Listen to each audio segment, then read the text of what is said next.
오늘 하나님의 말씀 고린도후서 8장 9절의 말씀입니다. 고린도후서 8장 9절의 말씀을 다 같이 한 절의 말씀을 봉독하도록 하겠습니다.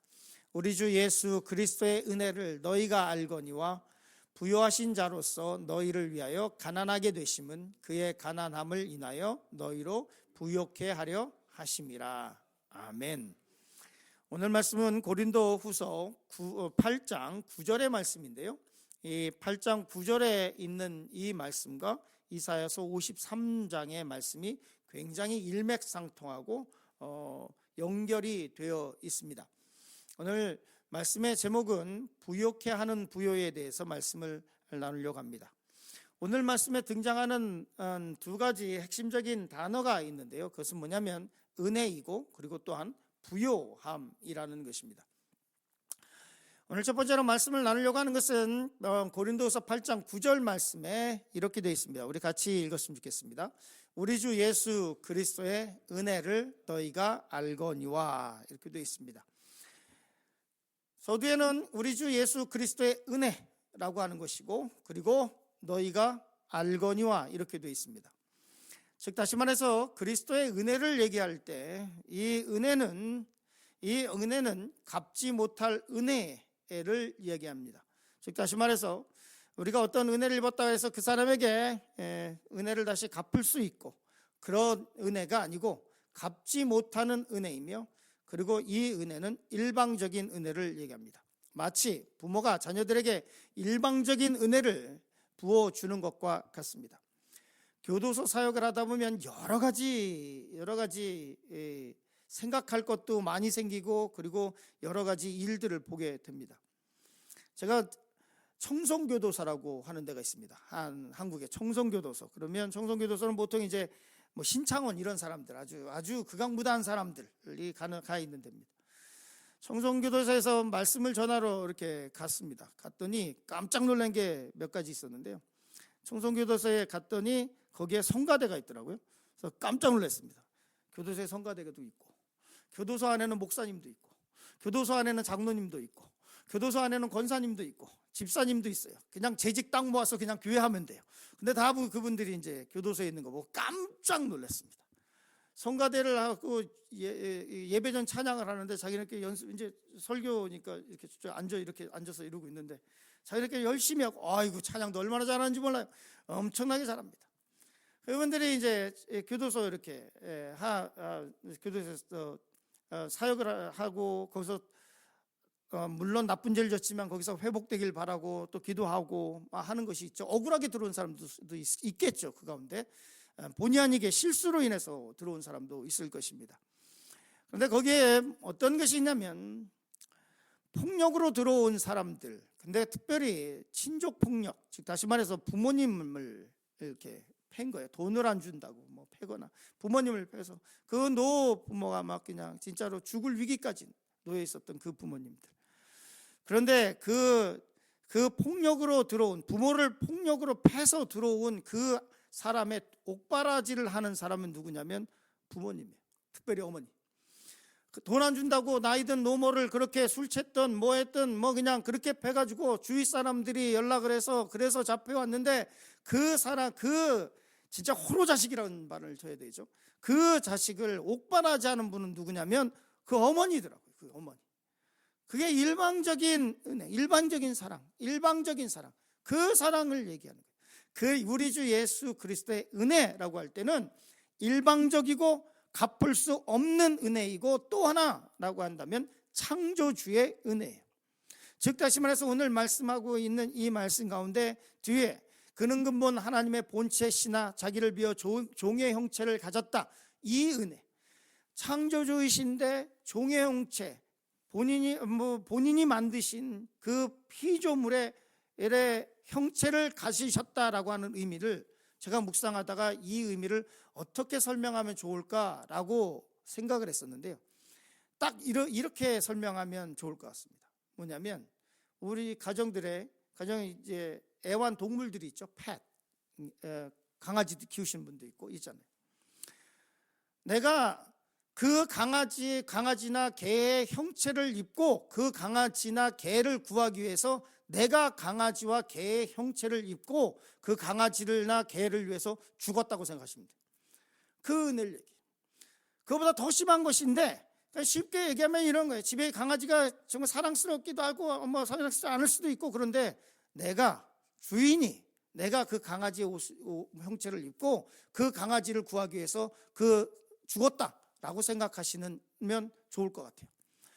여기서 은혜, 즉 다시 말해서 이 창조주의 은혜, 그리고 창조주의 피조물을 향한 은혜, 갚을 수 없는 은혜, 일방적인 은혜를 얘기해요. 그리고 두 번째로 뭐라고 하면 너희가 알거니와, 즉 다시 말해서 이 은혜를 아는 사람이 있고 알지 못하는 사람이 있다는 거예요. 실제로 그렇죠. 실제로 바깥에만 딱 나가면, 교회 바깥으로만 나가면 하나님의 은혜를 알고 있는 사람도 있고 모르는 사람이 태반으로 있겠죠. 태반으로. 그리고 이 은혜는 모든 사람에게 열려 있지만 모든 사람의 것은 아니에요. 이 은혜를 아는 사람만이 큰 은혜를 입는 것이고, 이 은혜를 아는 사람만이 영원한 생명을 갖고 살아갈 수 있다는 말씀이겠죠. 그래서 빌립보서 2장 6절 7절 말씀 보겠습니다. 같이 읽겠습니다.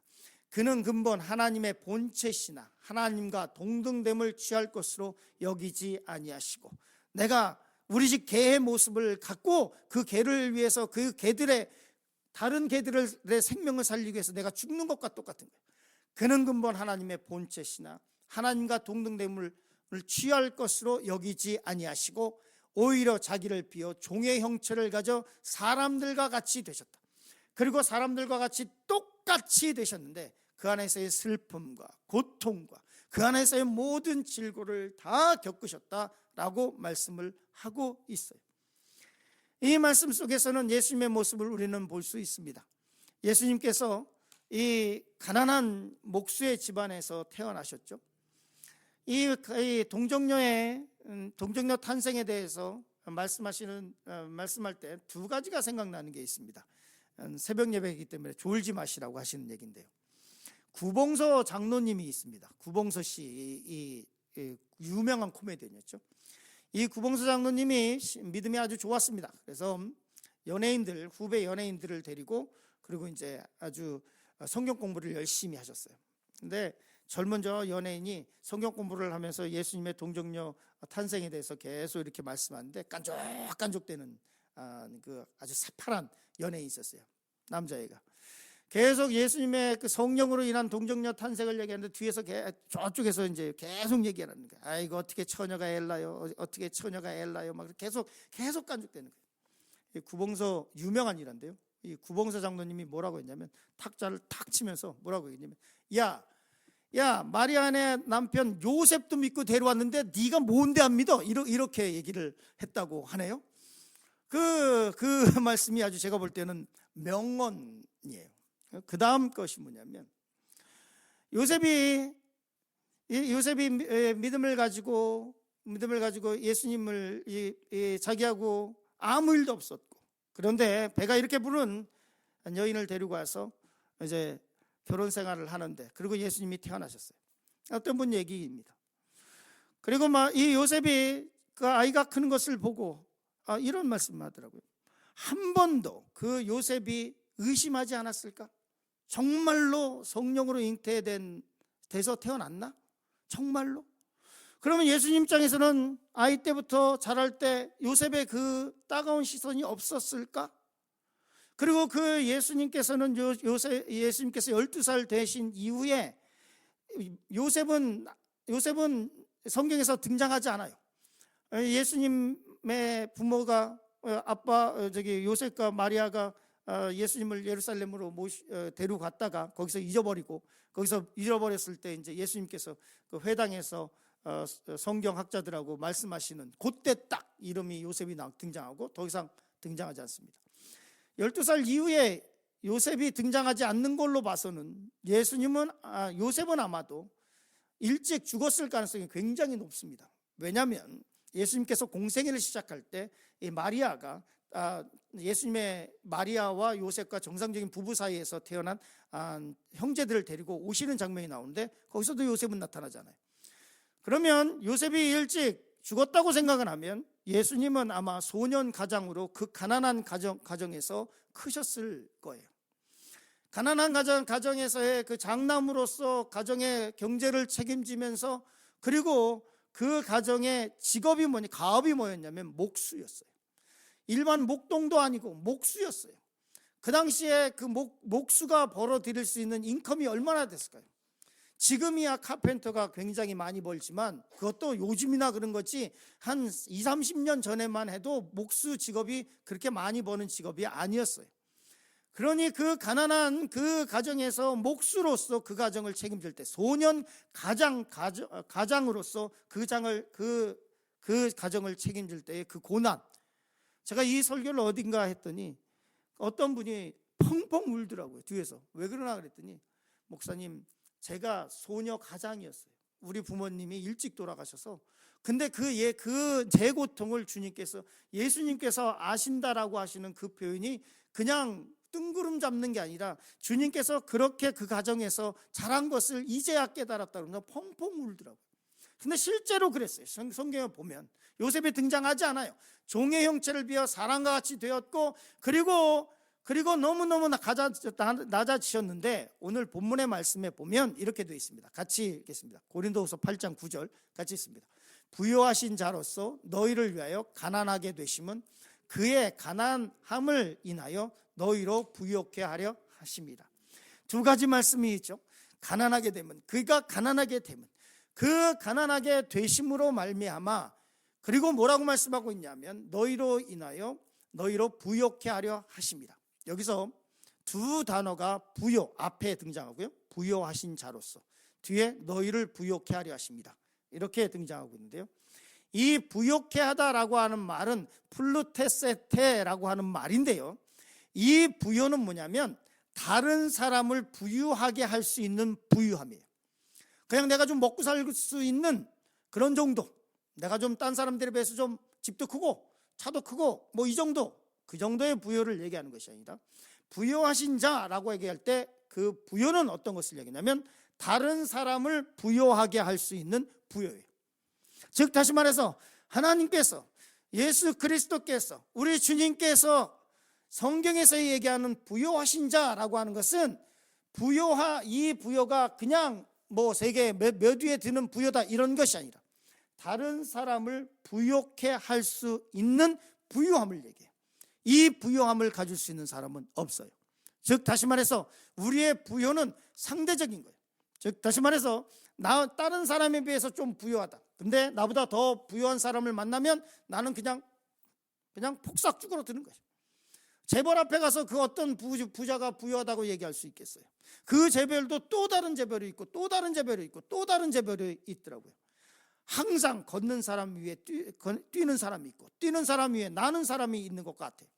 그런 부요가 아니라, 상대적인 것이 아니라 다른 사람을 부요하게 할 수 있는 부요를 말씀하고 있어요. 그리고 계속해서 보겠습니다.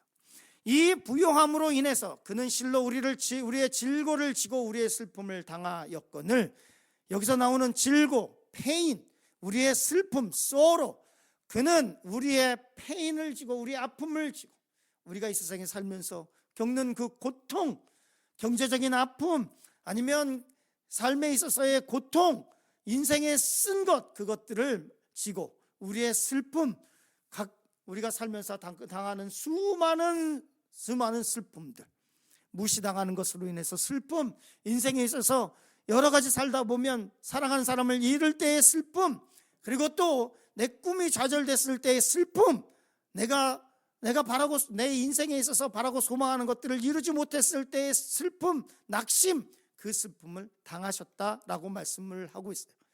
우리는 생각하기를 그는 징벌을 받아서 하나님께 맞았다, 우리의 죄로 인해서 맞아야 할 대상은 우리인데 그는 징벌을 받아서 하나님께 맞음으로 우리는 생각하기를 고난을 당한다 하였노라.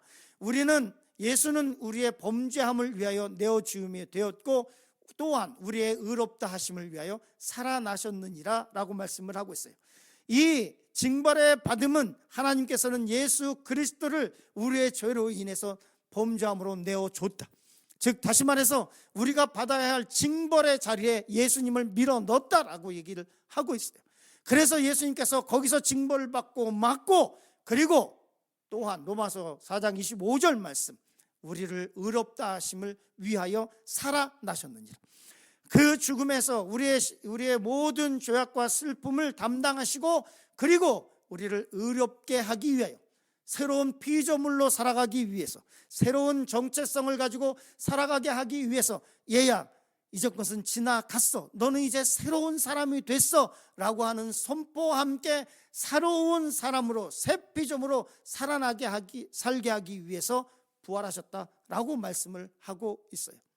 이렇게 말씀하고 있죠. 그가 징계를 맞음으로 우리가 평화를 누리고, 그가 채찍에 맞음으로 우리가 나음을 입었도다. 그가 징계를 받음으로, 우리가 받아야 할 징계를 예수님께서 받으셨고, 그러므로 인해서 우리가 하나님과의 평화를 누리고, 그가 채찍에 맞음으로 우리가 나음을 입었도다. 그가 채찍에 맞음으로 말미암아 우리 속에 있는, 우리 안에 있는 inner person, 속 사람의 상처가 나을 수 있고, 그가 채찍에 맞음으로 인해서 우리의 질병이 나올 수 있는 근거가 됐다라고 말씀하고 있습니다.